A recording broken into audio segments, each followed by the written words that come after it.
Dr. Randall Smith, and for about the last 25 years I've had the privilege of traveling the lands of Israel, Jordan, Egypt, Turkey, Greece, Cyprus, and Italy as we've been exploring the lands of the Bible. For about the last decade, we've been putting these kinds of journeys on tape, and you'll see now notebooks in hands of students in all of these countries as they begin to study how the places affect our understanding of the Bible. We hope in this series you'll be able to pick up some of that excitement as you see the archaeology and the history and the geography, and as it comes together for your understanding of what the Bible meant to the people that originally experienced God in the text.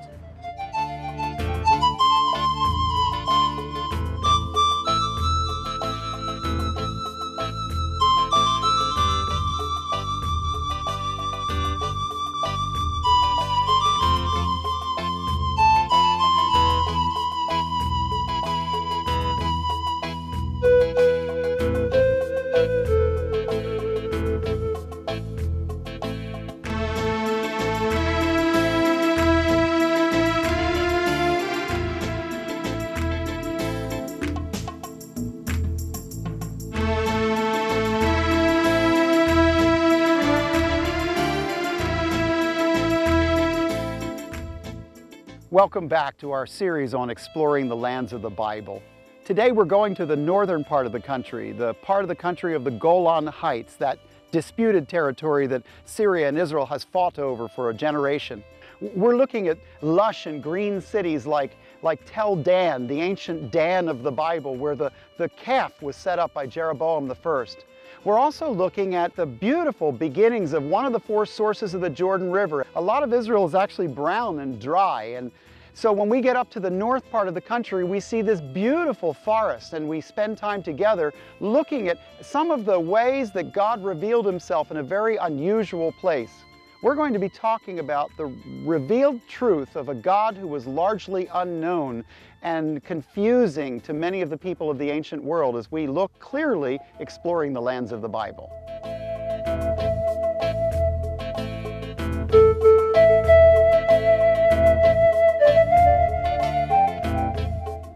You have been sleeping beside the Sea of Galilee, and today we're going to take a trip into the Golan Heights. Dan in the north. Dan becomes the northern part of the country of the northern border, and it still is. It's a beautiful day, and there are some little nature walks that we'll be able to do today, some things back in nature where you'll feel the land. Because frankly, getting on an air-conditioned bus, riding around and looking at the remains of people's houses from 2,000 years ago doesn't give you the feel of what they lived. They never knew that you would fly on jumbo jets, ride in air-conditioned buses, and look at the remains of the trash of their life. So what we want to do is walk the land a little bit. When you look over, you see all these unbuildable places, these piles of rock. This is the wilderness places near Bethsaida, where Jesus was after he heard that John had been arrested and John was executed. There are 3 times in my count in the Gospels where Jesus goes out and prays all night. One of them is here, the wilderness places near Bethsaida. Remember, he goes out at the beginning of his ministry in the choosing of the 12. He spent the evening praying, asking the Lord in relationship to the choice. The second time he does that is when he hears the death of John the Baptizer, and he comes away from the crowd and he gets alone.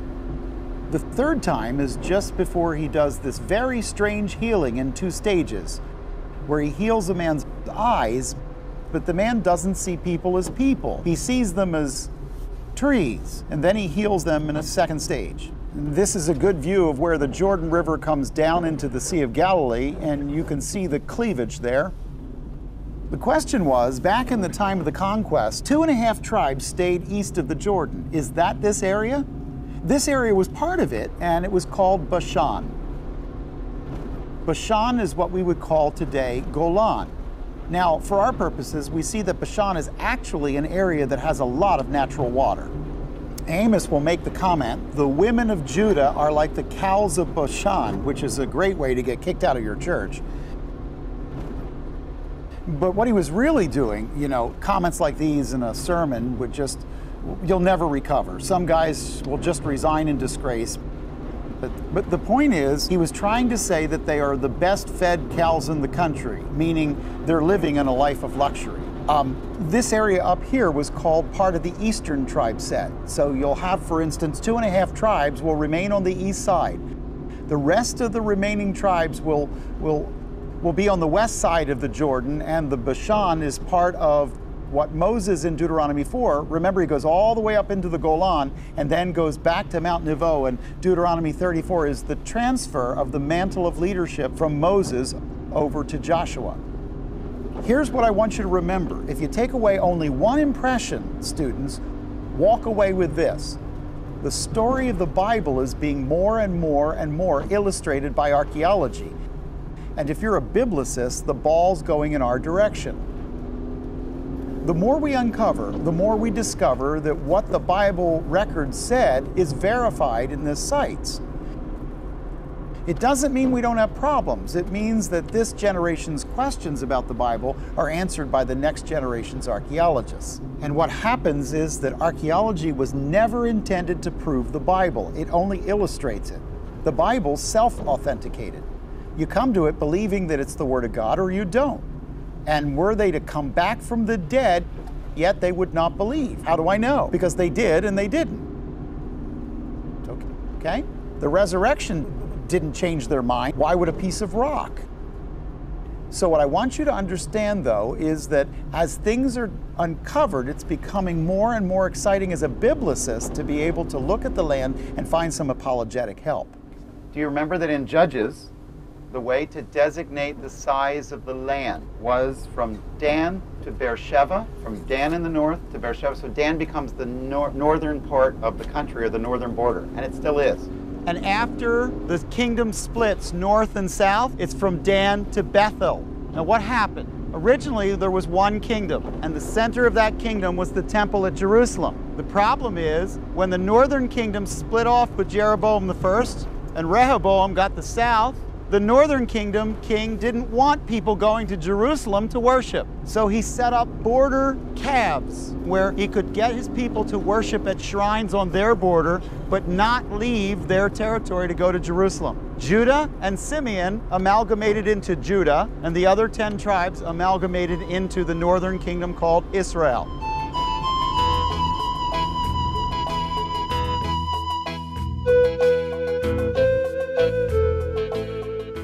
We're going to go back to the archaeology of the Tel El-Kadi, Tel Dan. The word Dan is from the word judge. Comes from the son whose name was Judge. By the time of Abraham, there was already here at Dan the city Laish, or Leshem, and it had been here almost 1,000 years before Abraham. So there was a Canaanite city. Do you remember that dominant in the world, in this part of the world, before the Israelites arrive here, before Abraham even arrives here, in the south was Egypt, in the northwest, in what is today Turkey, out of Hattusis, the Hittite Empire. The Canaanites are blended, some Egyptians, some Hittites, together, and in the land here, when Abraham passes through, there is an Egyptian shrine here. I don't know if he ever visits the city or not. I know there's a full standing gate here from the time of Abraham. There's also a bama, a raised place, a cultic place, that is a temple from the Egyptians. I doubt that Abraham could ever have thought that his children's children would establish calves on top of that place of the Egyptian temple, but that's what happened. We're going to look at a site that primarily will be from Jeroboam I in 930 BC, 928, down to the time of Tiglath-Pileser III, or 730s BC. So 930 to 730, a 200-year slice of history that we call the Divided Kingdom period. The city we're going to see is largely from that period, and it is the northern border of the northern kingdom. So remember the 10 tribes confederation, their northern border will be here. North of them would be Lebanon or Greater Syria. Before we get there, I want to take you for a walk through a nature reserve. And the important thing about this nature reserve is just listen for a moment. This is not as unusual to you as it is to people in this land. Remember, the ancient Hebrews, when they came up to the edge of the Jordan River, They could not cross. God stopped up the water at Admah and they walked across. Why? They were terrified of the water. Listen, if you're afraid of bugs, they don't have to be the size of Volkswagens. If you're afraid of it, you're afraid of it. For 40 years in the wilderness, the only river they ever saw was a flash flood that came when the rains came, and flash floods kill people. So when they saw the Jordan, it was mighty to them, even though it was small by your standards. They don't have a Mississippi or a Nile. In this country, running water is incredible. It's a symbol of incredible blessing. So imagine the desire to have a landscape like this and to hear that sound. I remember we were sitting in Jerusalem some years ago, and my wife said, we took a trip. We decided we'd go to Paris, and we're sitting up on the Seine and riding on the little barge that rides around the middle of Paris. And she said, if only Jerusalem had a river. I said, stay tuned. That's what Ezekiel says happens. The Mount of Olives splits and there's a river. Why is a river such an important thing? Oh, come on. When you see the dry landscape 24 hours or 48 hours from now that you're going to be staying in, you'll take a look at this and go, Dan is my place. So we're going to take a walk through, but I wanted you to not just learn facts about the land. I also want you to smell it, listen to it, feel it, because the biblical world is a stage that's very alive. We're going to walk through the nature reserve, and at the far end, then we get to the archaeology, which is really exciting, okay? Take a walk with me.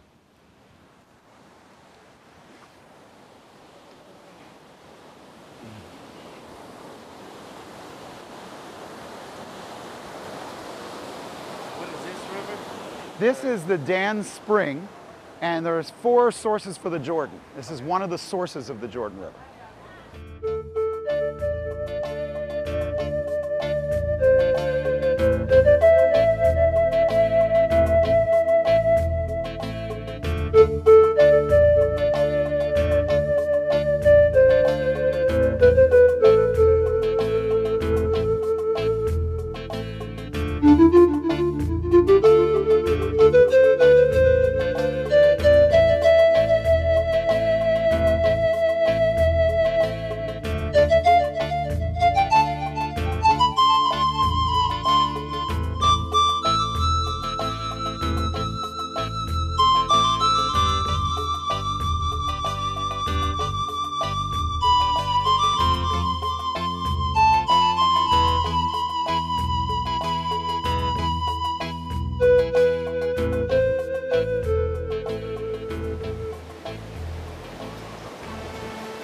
Let me go right here.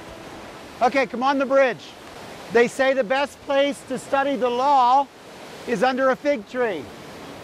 Not only because it has nice big leaves for shade, but look at the figs. These are green figs called a pag. Bethpage is Beit Pagay, house of green figs. The best place to study the law because of the sweet smell. So you sit underneath a fig tree. Next to every synagogue, they would plant a fig tree. So you did your lessons under this smell. Okay? Remember in John 1, I saw you while you were yet under the fig tree, is a way of saying I saw you while you were a child at school. We met before. Oh, that was you. Oh, you think you saw great things then? Greater things than these will you see. We don't know what they were, but we know something happened before. That's all we know, okay? Fig trees. And I'll tell you about the figs when we're not over the water. Now we have this big fig tree growing up over your head. The fig puts out, from the ficus family, puts out its fruit right off of the bark. So it comes right out of the stem of the bark. And figs have unique characteristics. So some of you know that about 1 in 3 children, when they are born, don't naturally desire to nurse or don't seem to get how to do it. And so what a nursemaid would do in the biblical period would be take green figs, the pag, Beit Pagay, house of green figs, Bethpage, the green fig. They would take them, and these are green figs at this season, and they would put them in and put them underneath of an oil coating, or like a wax. And when a baby is born, they would take that green fig and squirt the white juice that comes from inside the fig into the mouth of the baby. Did you ever bite into something and get like a drawl in the back of your mouth? It's an acid reaction. It's a glandular reaction to an acid that's happening. Well, what happens is there's a white milky juice that's inside the green fig. And you squeeze it in the mouth of the child, and the child puckers up. Then you put the child in the appropriate place and they get the idea of nursing. Okay? Now, there's a proverb about this. Train up a child in the way he should go, and when he is old, he will not depart from it. If you take the proverb apart, what it actually says is the word train up is to squeeze. Now, it's not squeeze the life out of your child. You know, there are times I wanted to do such things, but I confess them as sin. This is about squeezing a fig into the mouth of a child. In other words, to create an intrinsic thirst within the child. Train up a child means to create intrinsically a thirst within the child. Now, if you look at it, all of the branches of this fig tree, every branch of a fig tree is bent differently. Fig trees are all bent up. See all those gnarled and bent branches? So are children. They're all bent differently. Trust me, I have 3, they're all bent. And it says, squeeze into a child according to the bend of the child. That's what the Hebrew actually says, according to his bend. So, train up a child in the way he should go is literally make intrinsic a hunger in a child according to the bend of the child, and when he's old, he'll not depart from it because it's intrinsic and it's bent the way he is. That means the proverb is to tell you, be careful not to try and impose on every child the same regimen. It doesn't work. Children are bent differently. There are different learning styles. There are different ways of thinking. And if you want your child to grow up in the nurture and admonition of the Lord, present the Lord according to the bend of the child. Help the child to understand who they are and make it intrinsic to them. Let me remind you that proverbs are not promises. They are, and this is not a proper English term, but I use it, they are truisms, the way things normally work. Proverbs in Hebrew, mishlei, is like the word mashal, like parable. Proverbs is a tapestry of illustrations of how things usually work. It's to give you a baseline, but don't make them promises, because things don't always work the way they usually work. It's to give you a baseline of how was it designed to work. Now, the fig tree is also important because later on, as the fig gets a little bigger, one of the ways you could make a living in the south part of the country, 2,500 feet above sea level and above, you would prick or pinch the bottom of the fig, breaking it open. And a little insect would burrow into the fig and make its way through the fig, and what he leaves behind is that nice sweetness of the fig Newton. Okay, that's the refuse after the insect has been there. Now, the fig, so who is a fig pincher or fig pricker of the Bible? Amos. He was a prophet in the off season, and on season he was a fig guy. So he had like big thumbs or something, I don't know. But here's what's important. 2,500 feet above sea level and above, not here, higher, like in Jerusalem, you will never see a fig tree with leaves without figs, unless they're picked off. Because the leaf pops open at the same time as the fig grows. Coming down the side of the Mount of Olives, Jesus comes upon a fig tree, and he sees a fig that has leaves, but no figs.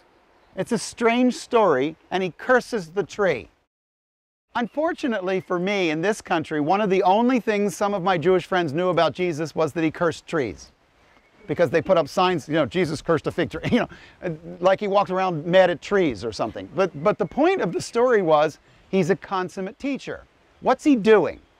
He's preparing the disciples coming into the temple, and he's going to have to be harder on Pharisees and Sadducees than he's ever been before. He's going to call them whitened sepulchres and vipers, and he's going to be tough on them. To prepare the disciples, he stops off at a tree that has all of the leaves but none of the fruits, and goes into a temple that has the leaves of religion without the fruits of real faith. And his preparation was the cursing of the tree before the cursing of the leadership. He's preparing the disciples for what's going to happen. So fig trees play an important role in the background of the Bible. All right, there's a great spot here. Birds in the background, gurgling, brook behind me. I wanted Shlomo to play again. He's got an artistic side that I wanted you to also experience. What I'm gonna play is an Israeli song. It's based on a little legend of, the legend is about a spring, a little spring with gorgeous fresh water that used to feed the passers-by. And it was very modest and small amongst the fig trees. And this little spring had an ambition, an aspiration to be big like the ocean. So he went to the master of the springs and he said, make me big like the ocean.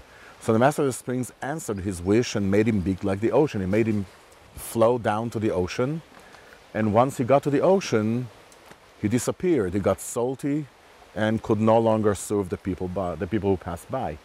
And of course, I think this is a beautiful message, because this is about us and about our ambitions and about, you know, what we can do or what we cannot do. What happens if we inspire to do too much. Anyway, the melody really flows like water. It was composed by a very famous Israeli composer, Moshe Vilensky. He died about 15 years ago, and he wrote beautiful songs that we sing a lot, so this is one of them.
I've often stopped here and thought, Abraham comes through. He's making his way from Ur of the Chaldees, takes his father dies in Haran. He again is called by God and makes his way into the land. And he's called to exchange being a city boy and going and looking on a journey. So he bought tents and camping equipment. He wasn't a camper by nature. And he made his way into the land. But when he came to places in the north part of the country, this wasn't anything like where he grew up. So he went down to the center of the country where the mountains are, near Beit El, and looked around, and God gave him a beautiful vision of the country. But he didn't stay there. He went further south. He went from the wet to the dry because that's what was familiar. And he ended up going all the way down to the edge of the desert. And then there was a famine in the land, and he ended up in Egypt. And it happened because he went past the place where God told him he was to be. He was following the blessing in Genesis 12. In the first 8 verses, God blessed him, God showed him what he had, and then he became discontented and went looking for something more familiar rather than what he was promised. And that theme runs through the Bible. Remember that the entire biblical frame can be made up in one sentence. It's called the trust exchange. Give up the world you know you have for the one I will give you that you can't see. That's what Abraham was told to do, and that's what you're told to do. Give up the world that you can see for the world that you can't. Let's go up and take a look at Dan.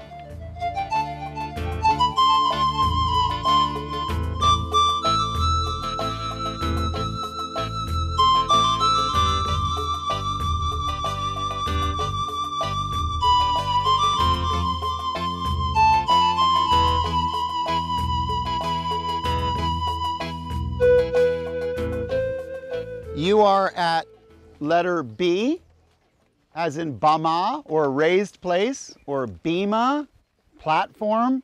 Bama in the scripture is a high place. It's translated high place throughout the biblical world. So you're at the high place of Dan. And at the high place of Dan, this is a sad place. When it was found in 1966 by Avram Biran, the excavator, he found 4 different discernible layers to what was here.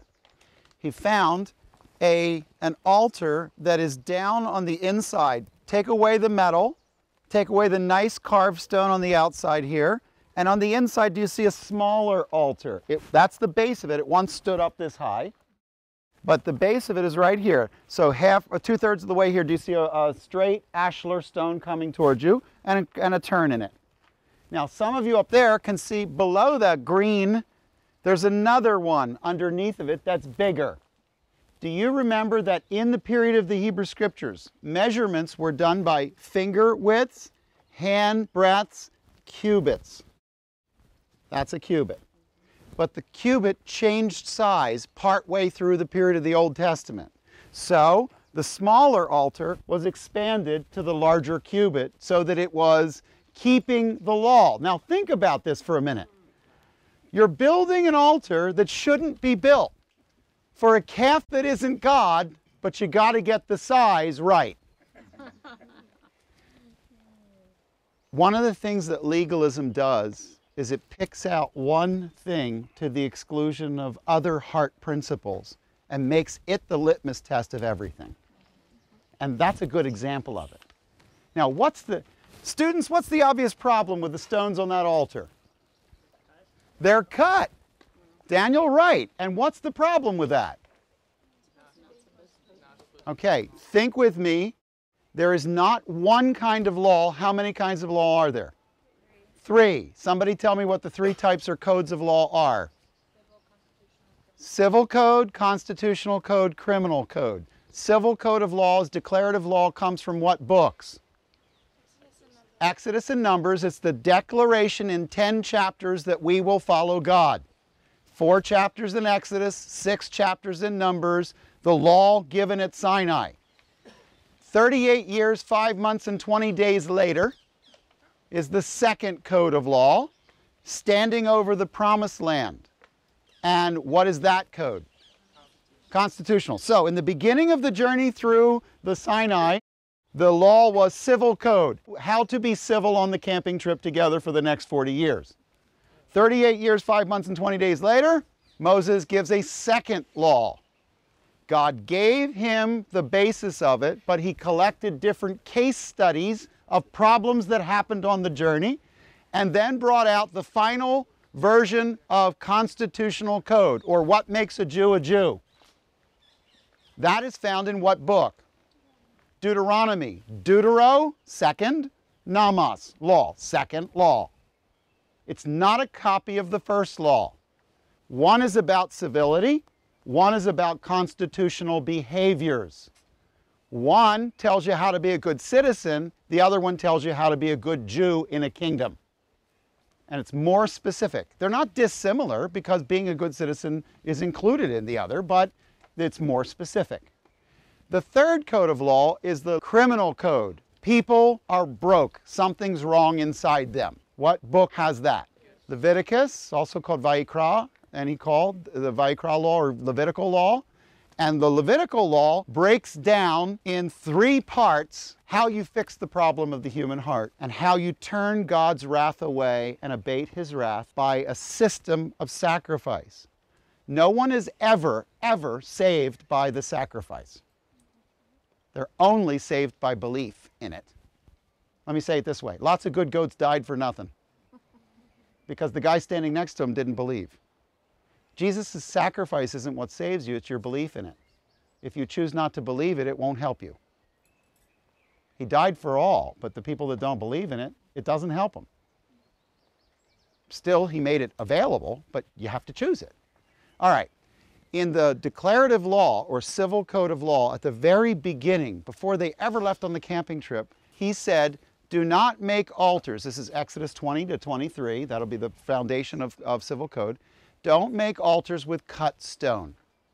I am not honored by you taking what I created and carving it off to be what you want it to be and then putting it together. Use the stone I made and put it together the way I made it. Now, the problem is religion is all about smoothing stones. The number one command that God gave in the beginning of the law was, don't cut up anything and make it your God. Don't tell me what I look like. I am what I am. Don't shape me. And the number one thing people do today is shape God. Oh, my God would never send anyone to hell. He's a God of love. As if they get to shape what God is. And the number one foundational thing he said is, don't make an image of me. You don't get to tell me what I am. I am what I am. And I know what it is. And when you worship me, don't cut the stones because I know what I've made. One of the things we try to do is we try to carve off all Christians to make them the same size and shape. We are the temple of the living God. We are the building that God has put together. There's a great illustration. But the problem is, fieldstone doesn't come together as nice and neat as cut stone. That's what God wanted. That's what we give him. He asked for, take what I made and put it together. And we cut everybody to make sure they have the same haircut, like the same music, march in the same style, and wear the same skirt. That's Christian. And what we're doing is we're confusing unity and uniformity. Interestingly enough, I have a God who loves variety and diversity. I mean, let's look at us. I mean, look at us. I have a God who made not only chocolate, blessed be he, vanilla, tutti frutti. I have a God with variety and richness and millions of colors and texture. And he said, just leave what I made and put it together. In the discipleship process, be careful not to cut off who the person is so they fit your system. There has to be who they are because God made them for a purpose. Every one of you has a purpose. You only have one question you have to answer as a believer in life. What am I here for? Then do it. If you get that, you get everything. So we have this early altar, and then we have a later version of the altar. And can you see the outlines of it? Biran found the outlines of the later altar. And what he did was he decided, rather than reconstruct the altar from the time of Jeroboam, he took the original stones from the original altar and crushed them and scattered them in the woods. And then he built a frame to show you what it would have looked like. That was his way of saying, I'm an archaeologist, I need to show you what it looked like, but I don't need to put those stones back where they were. Those stones hurt us badly. How did this altar get here? Do you remember that Solomon, in 1 Kings 1 through 11, you have the rise and fall of Solomon. And 1 through 8 gets to the crescendo of the dedication of the temple in chapter 8, and God comes down. And then 9 starts a problem. It all started with one woman. Solomon decided that he would take an Egyptian wife, just one, and then he decided he would build her a house, and then hundreds followed.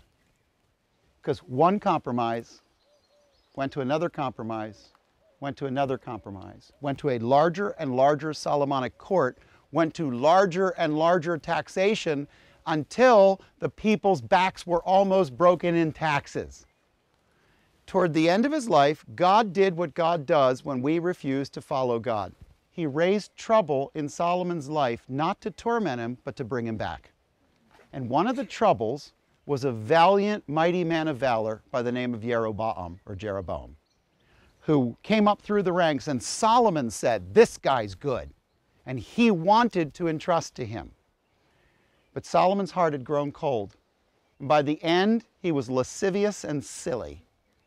He had lost his mind and he had lost his moral sense. And by the end, God raised up this troublesome set of nibblings of other countries trying to get the territory. And Jeroboam came up from within, and a prophet came to him, Ahijah, and he grabbed him and he tore 10 parts of a cloth and said, God will give you 10 of the parts of the kingdom, and he'll hand it over to you, Jeroboam, if you'll just follow me. But I'm going to keep 2 parts for David's sons, because I promised David I wouldn't take him off the throne. Well, Solomon chased him into Egypt, and after Solomon died, Jeroboam came back. And when he came back with the promise of God for the northern territories. Don't forget that. He didn't just shear off. Rehoboam made a mistake. He listened to the young men and said, I'll raise the taxes, not lower them. And the older men said, but the taxes nearly killed us.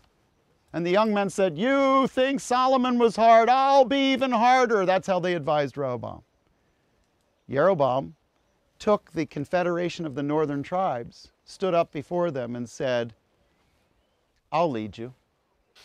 And God promised to lead through him. And they sheared off, leaving David's kingdom small and the northern tribes here. Unfortunately, what happened next is the story in chapter 12 of 1 Kings.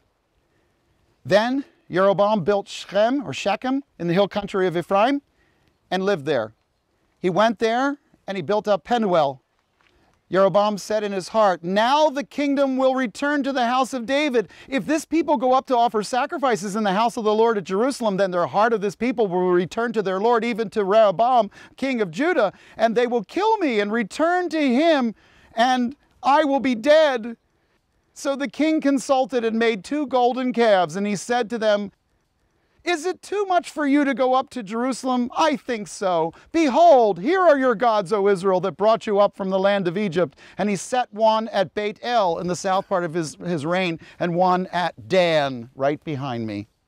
And this thing became a sin, for the people went to worship before the one as far as Dan. And he made houses on the high places, and he made priests from among all the people who were not even from the sons of Levi. Jeroboam was handed a kingdom, and his response was, I got to hold on to it. Here's a calf. Why a calf? All the way back in Egypt, the calf was the goddess Hathor, a woman's body with a cow's head. She was a goddess of traveling mercies and a goddess of slaves. And in Exodus, they set up golden calves because they were slaves on a journey. Much later, they remember this, but there's a psychology to the calves. What was the symbol of Baal? A bull. A bull with the lightning bolt, remember from Mount Carmel?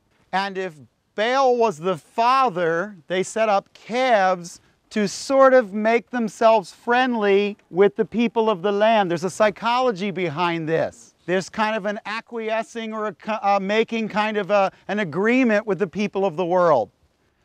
God gave Jeroboam a position. Now here's the problem.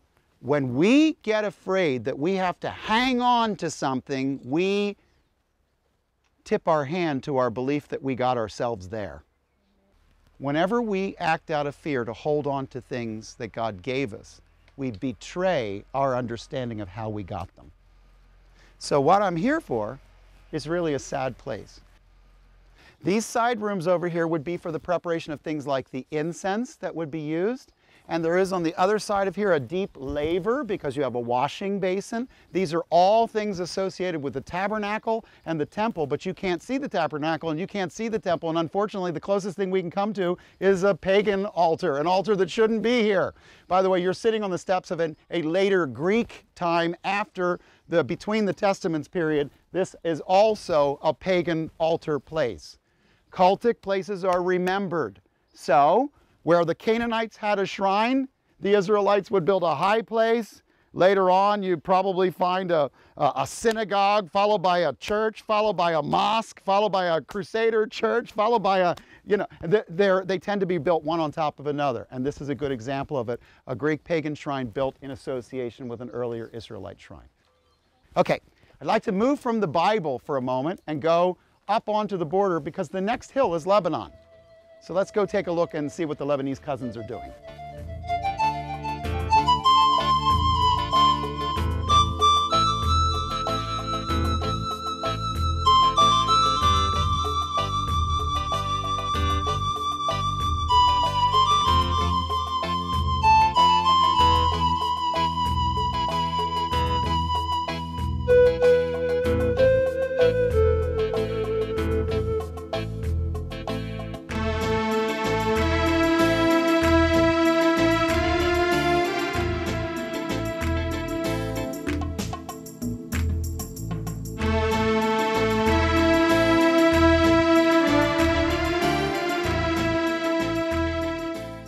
Okay, you're actually right up on the edge of Israel, which ends out in front of us, and out on the distant hills, all of that is Lebanon. Now, the Lebanese, it's really not correct to say that the Lebanese themselves, in and of themselves, have a great problem with Israel. The Lebanese, I spent a lot of time in Lebanon, and I was there during the war between Israel and Lebanon in the early 1980s. I was there as a correspondent. And the southern Lebanese were a series of Christian villages where the gospel had come in. And they were under a fellow by the name of Major Sa'ad Haddad. I got the chance to interview him on camera one time in 1981 during what was called the Operation Peace for Galilee in Israel. The world called it the Israeli war against Lebanon or something. On the southern strip, the southern end of Lebanon, Sa'ad Haddad had knit together what was called the Southern Lebanese Christian Militia. Now, it's kind of weird for us, but these were guys who learned verses from Awana books, translated in Arabic. I'm serious. These were some good people that were trying to stand as a buffer between the Muslim government, largely to the north, toward Beirut, and the southern Lebanese Christians that were sandwiched between Israel and this Lebanese Muslim-dominated faction that was trying to make war with Israel. The final thing came to a head when Israel finally said, that's enough. They had to go in and basically push back a buffer and try to clean out the southern part of Lebanon.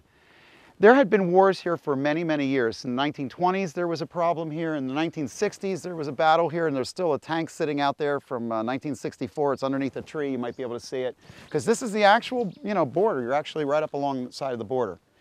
But even today, the issue, you have to understand the Lebanese. First of all, they're great cooks. I don't know if you've ever been to a Lebanese restaurant, but those people can cook. Second, you go to the Lebanese villages, and they sit there on the front porch, and they go, okay, this is Lebanon.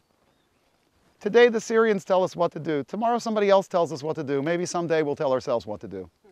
And it's a country that seems to always be in transition. Even more recently, there's been significant problems. The power broker in the Middle East is the Iran-Syria-Hezbollah connection. The Lebanese are a small player. Syria often refers to Lebanon as Greater Syria. They don't even see its sovereignty necessarily. They believe it's a puppet government of theirs. So when you see Lebanese, and when you see there's tension on the Lebanon border, I want you to think there's got to be a Syrian behind it somewhere. Because the Lebanese aren't trying to get anything. They're just trying to have a life. At any rate, I didn't want you to walk past the border of Lebanon and know nothing about Lebanon. You almost touch it.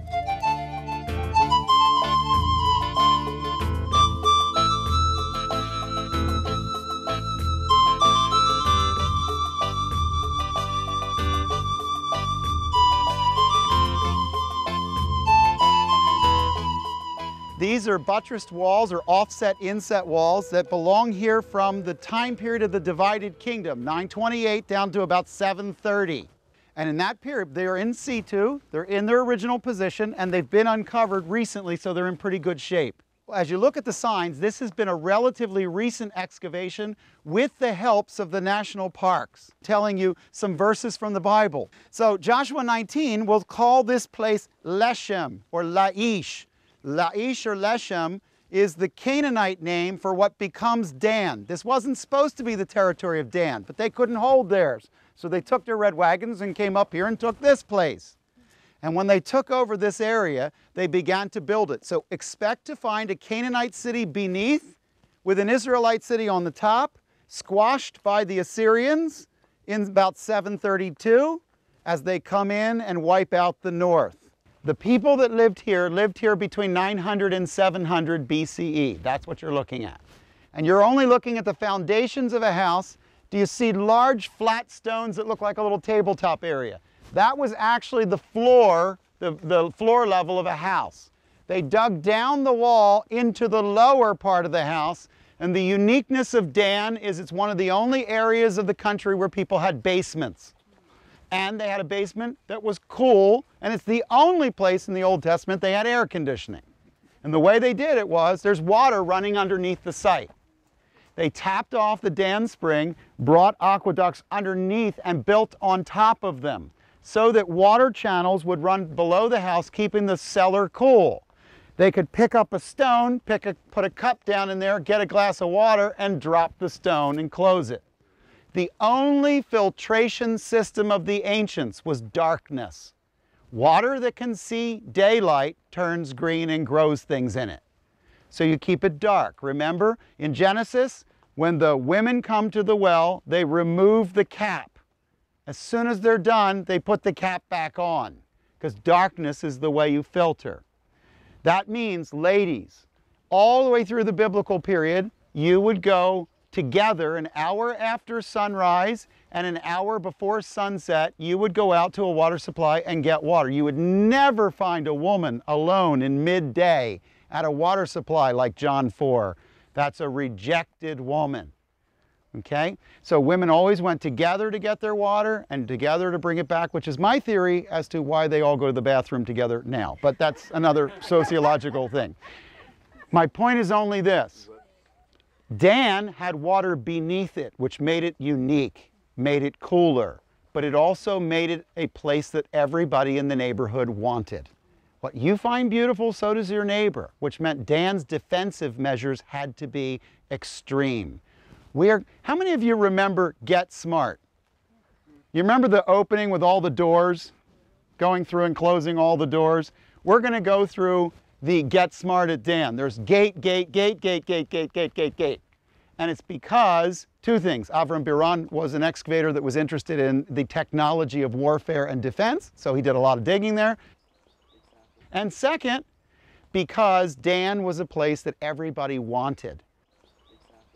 Okay, now, you've been inside the outer gate, which is here. So you come in from the outside of the city.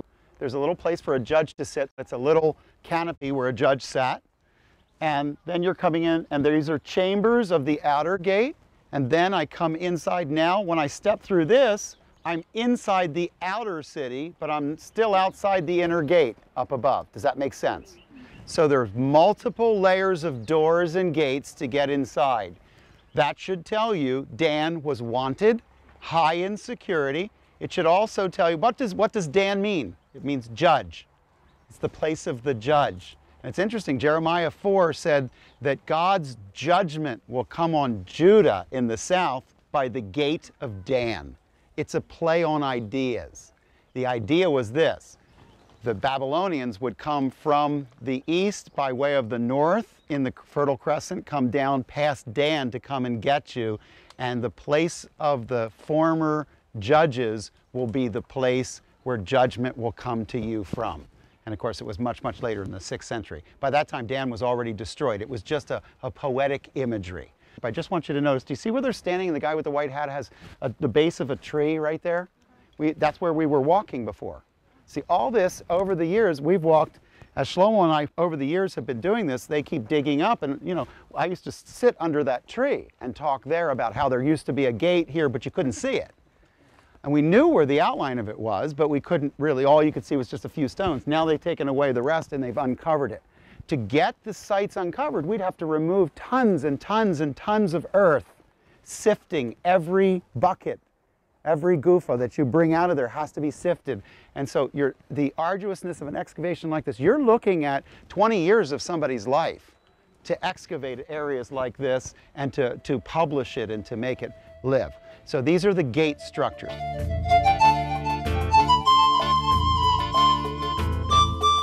Remember that judges sat at the gates of the city.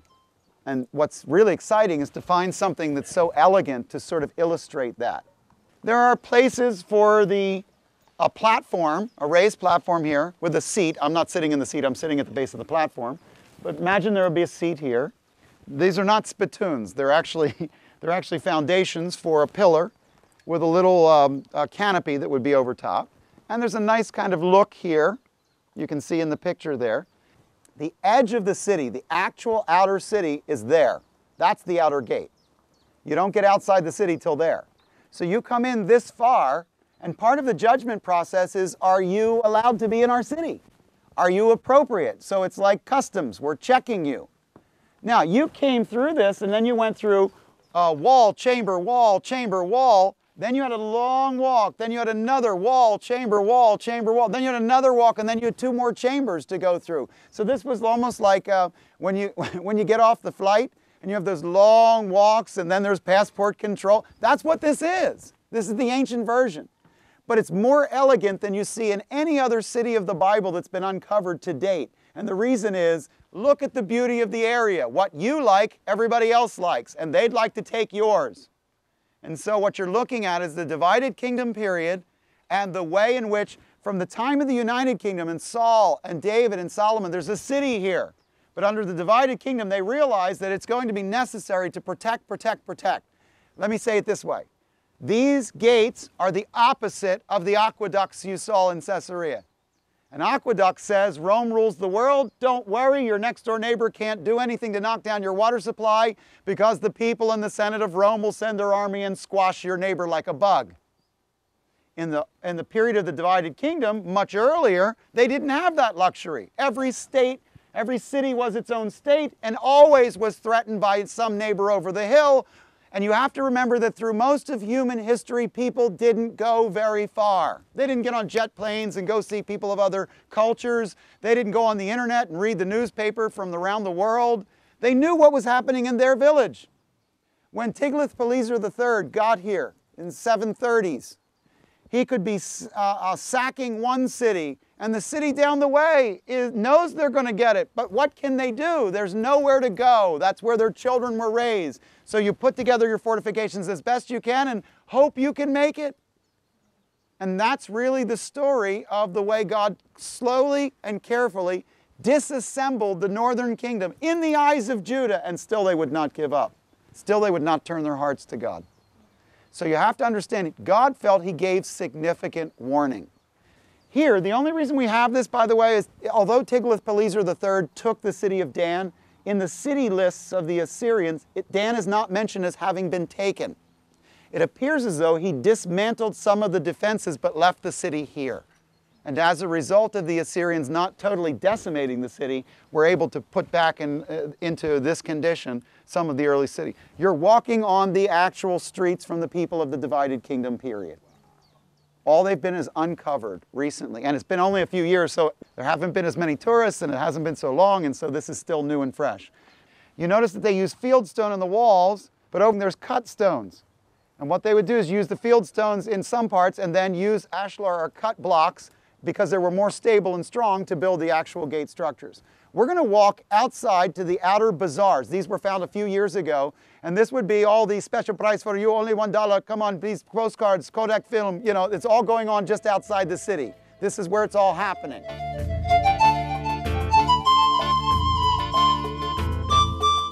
Let me just show you that outside there are stelae or standing stones that are out here that are treaties. Can you see the standing stones that are set on a little platform? So you would normally have two cities would make an agreement with each other, and each one would have a copy of the agreement. Do you remember in the story of Moses coming down off the mountain in Exodus 32, he's coming down with an agreement, and it says it's written on both sides. He has both copies of the agreement. He has his and God's copy. When he's coming down, now this is just a sample of it. This is called husot. These are outside strip malls, if you will, of people who are outside, shopping outside the city, beyond the outer gate.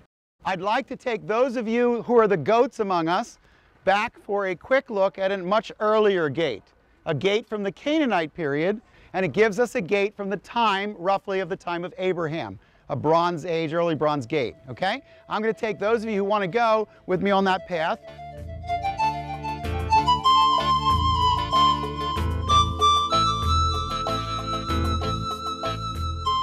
In about 1950 BC, this city is not called Dan. At that time, this is a Canaanite city called Laish or Leshem, and they have a trade route that goes over to Mesopotamia.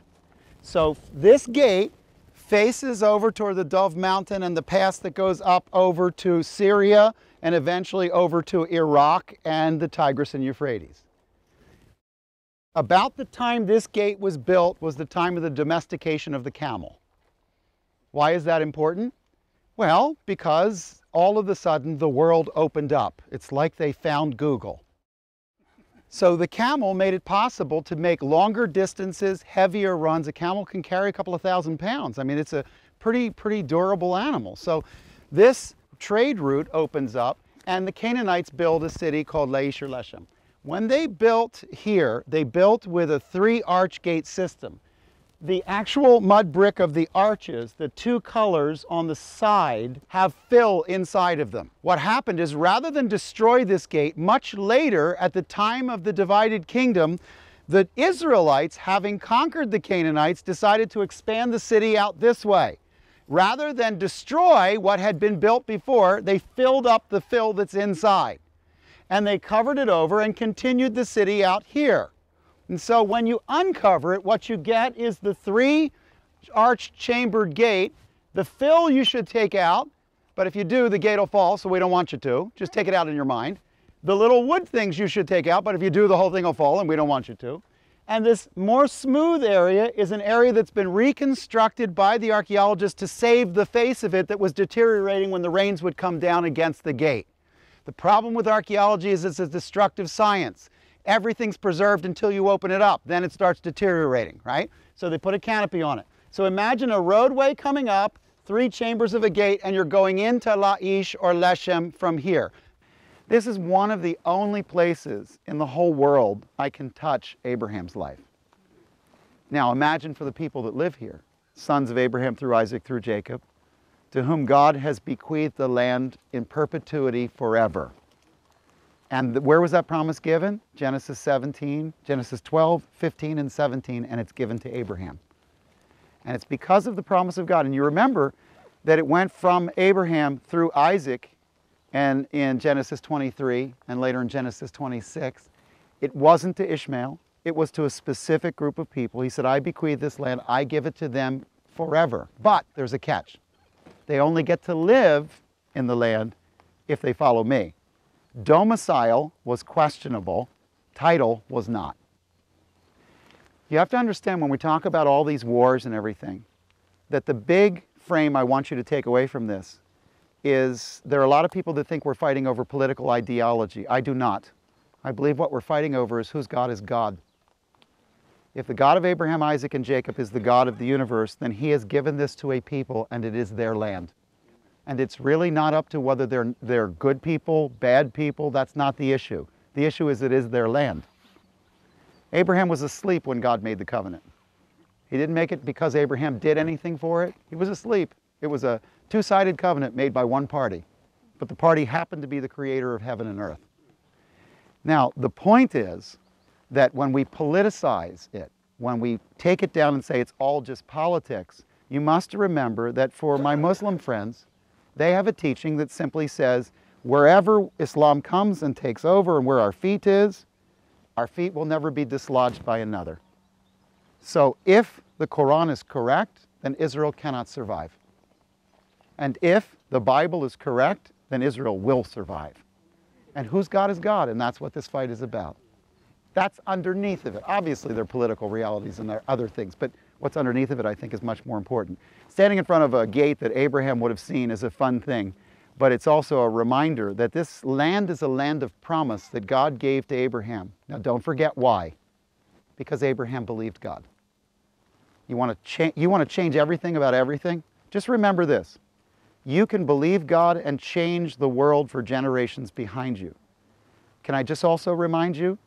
Failure to follow God's word is what caused the Middle East conflict. Abraham was going to be given a child of promise, so he tried to figure out God's will done Abraham's way. That never works. And he created the whole conflict by frankly failing to trust God to do what God said He would do. So this gate is both a reminder of a promise and reminder of pain.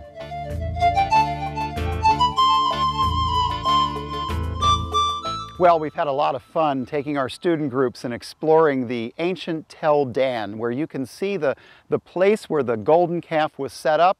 The ancient walls have just been uncovered in the last 25 years. All these things we've had the chance to do as we continue exploring the lands of the Bible. We hope you'll continue joining us. You have just viewed the DVD, The Ancient City of Dan, Jeroboam's Golden Calf. Next, we will be looking at Dr. Randall Smith's presentation of Trouble on Sea, Why Bad Things Happen to Good People. This program is filmed on a boat on the Sea of Galilee in Israel. Dr. Randall Smith discusses the storm at sea and shows what valuable lesson Jesus taught his disciples through that.